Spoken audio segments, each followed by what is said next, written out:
In this section, what we have here is a couple of visual representations of functions. And then what can we interpret by looking at a function on a graph? Well, a couple things, and you can see I got three different scratchings on the board. I have a red squiggly, I have an orange, somewhat looks like a green looking circle look like thing, and a little bit of a blue check mark. Some of these are functions, some of these are not functions. And one way to determine if it's a function is something called a vertical line test. And what a vertical line test means is you find your vertical line. There's my vertical line right there. It might be a little hard to see. And what I do is I run it across the graph, and at any point that a graph intersects the vertical line in more than one spot, that function or that graph is not a function. Well, you can see right there that green circle, well, it intersects the vertical line twice. That's not a function.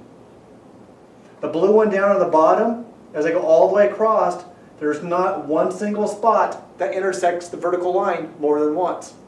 And then likewise with this red one, all the way across, does not intersect the vertical line in more than one spot, therefore it's a function. So up here I have two functions and one graph that's not a function. It's just a boring relation. A couple other things we want to look at these graphs is to kind of determine what's its domain and what's its range. Functions have domains and ranges. Relations also have domains and ranges. So let's look at this red one right here. What's the domain and what's the range of this particular function?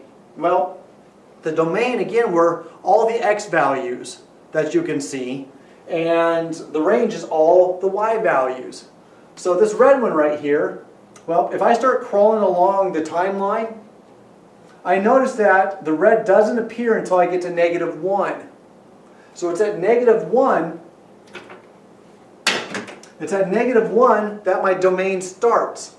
And as long as I go along this x-axis, if I look up or down and still see the red line, that is part of my domain. So my domain looks like it starts at -1, and because I have an arrow right there, it goes out for infinity. So I would say the domain of this guy, if I do an interval notation, it looks like it starts at -1 and goes to positive infinity. And then the range are all the values on the y-axis. So as I'm going on up, I don't see any values until I get to 0. Once I get to 0, and I look straight left or straight right, and I see something, that means it's a valid range number. So right here at 0, and it looks like it goes up to, well, let's just say it goes up to about 3.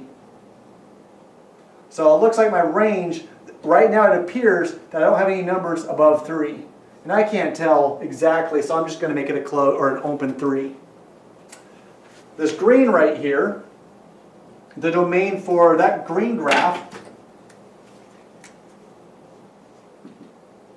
are you guys getting it? You ahead of me? Looks like it's the values just short of 2, or -2 to +2. And it looks like it does touch the 2 line, but it doesn't quite touch the -2. It just might have been my handwriting as well. And then the range are all my values going up and down, and my range, it almost looks exactly the same. Looks like it's just north of -2 a little bit, all the way up to +2. So even though it's not a function, it still has a domain and a range. And then lastly, the blue little check mark. It looks like that its domain are all my values again of x. So right here, looks like right about there is where it starts at, so at -1. And it looks like all the way to right there is where it ends at +2.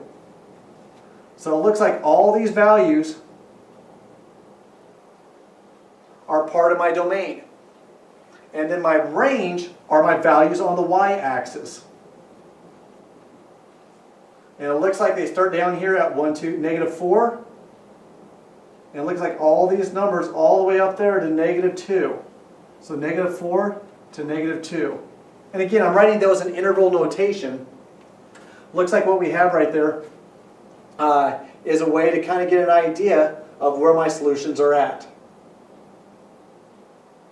All right, I hope that helps out a little bit as you kind of go on from here.